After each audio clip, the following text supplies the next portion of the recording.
It's taking a lot longer. It's not done. I'm not crazy about the pink eyes. They kind of creep me out a little bit. I always bargain when I can.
Hey there! Hi everyone! So this week we are doing an Easter decorating episode because we had a project, but it's taking a lot longer. It's not done. No, Barely started, really. barely started. Yeah. But that happens. Yeah. So this week we've decided to kind of cut to the chase and I want to have the decorating as long as possible because I love Easter. So ready for spring and Easter decor. So bunnies everywhere. So we are going to do that this week. I've already started with a couple things. We've made a basket here.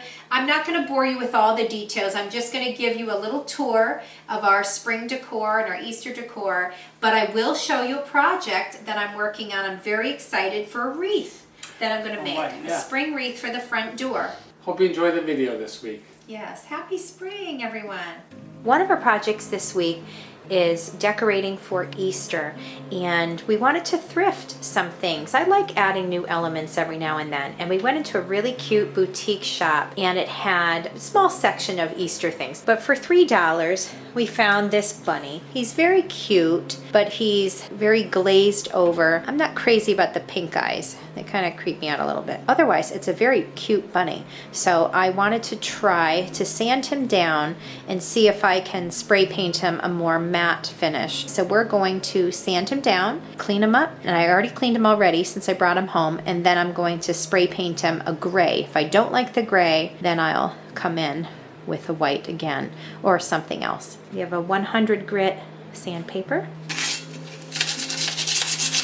It will still have some glaze to it, but what we're trying to do is get something for it to stick to and get some of that shine off. So we sanded him down, and now we're going to clean him off with a dry rag. Just wipe him down. And then I'm going to try the gray first. We're going to try a Rust-Oleum 2X Ultra Cover. It's a paint and a primer in one, and it's a gray. So we're going to try that out. It's a granite satin, so the granite gray. So we're going to give it a shot. Now we're going to spray it very lightly.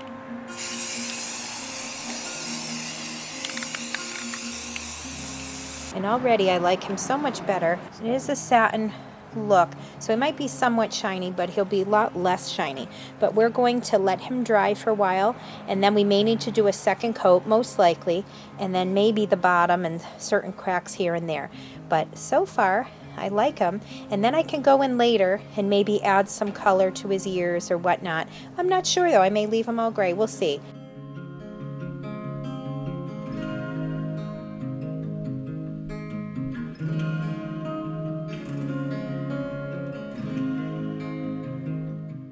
Yesterday I picked up this fantastic idea of a wreath. So she had it on Marketplace for $13. I ended up talking her down to $10, and I'm glad I did. I always bargain when I can. It's a lot bigger than it looks. It has a beautiful bow on it, but the leaves were very, very faded and they're very brittle. They're falling off.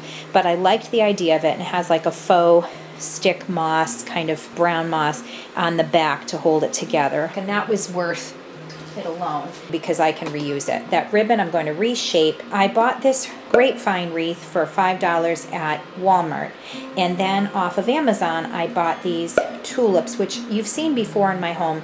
I love them. I have more of a yellowy natural white, and this time I had gotten a crisp white tulip. I also had pink ones, but they haven't arrived in time, so I'm going to just do it with the white.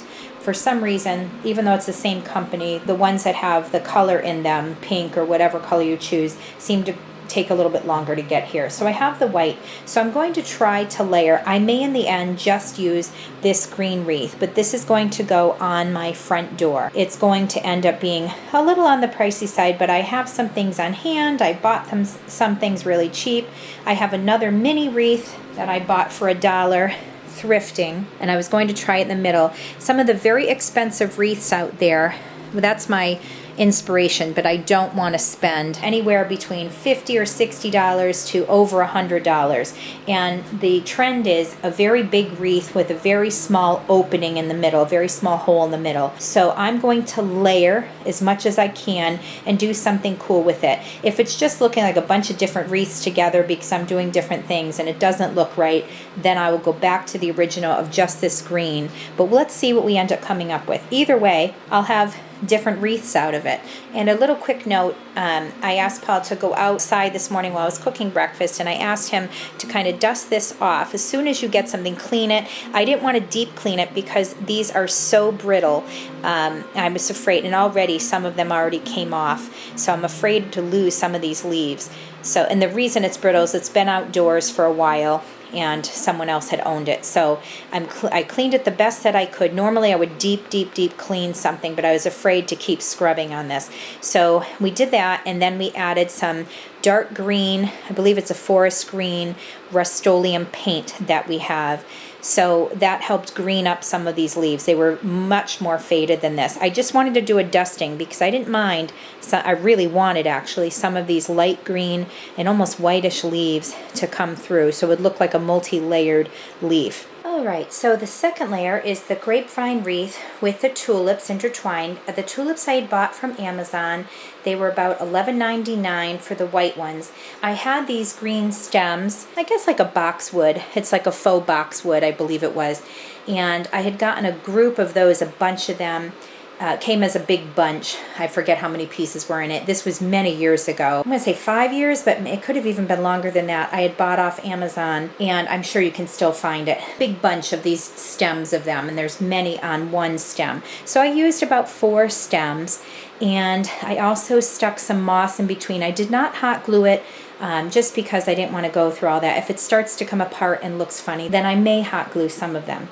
I'm now using a green floral wire that I used on previous projects before I open new ones, and I'm going to try to just attach the 2 wreaths together. I'm putting it in various spots around the wreath, just to hold the 2 pieces together. The more wire you use, the more stable it'll be. You don't want this to look like separate pieces.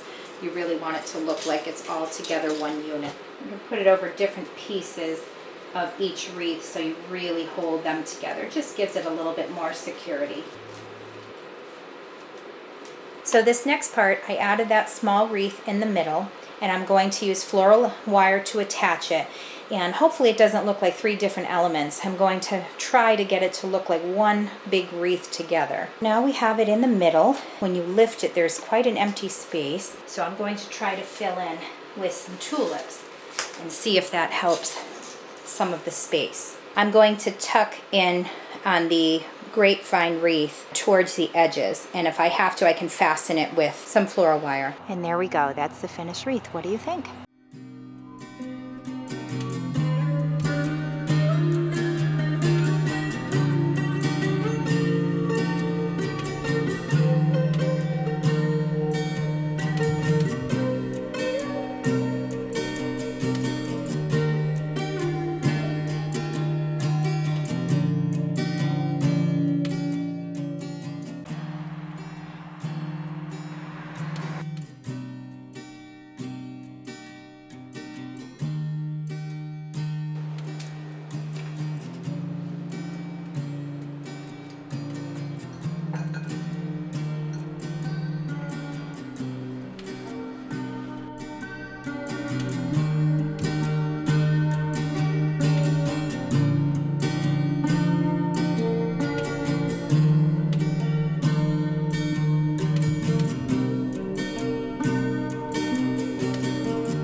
If you like this sort of video, please press the like button and please consider subscribing. Thank you for watching and we'll see you next week. Happy spring.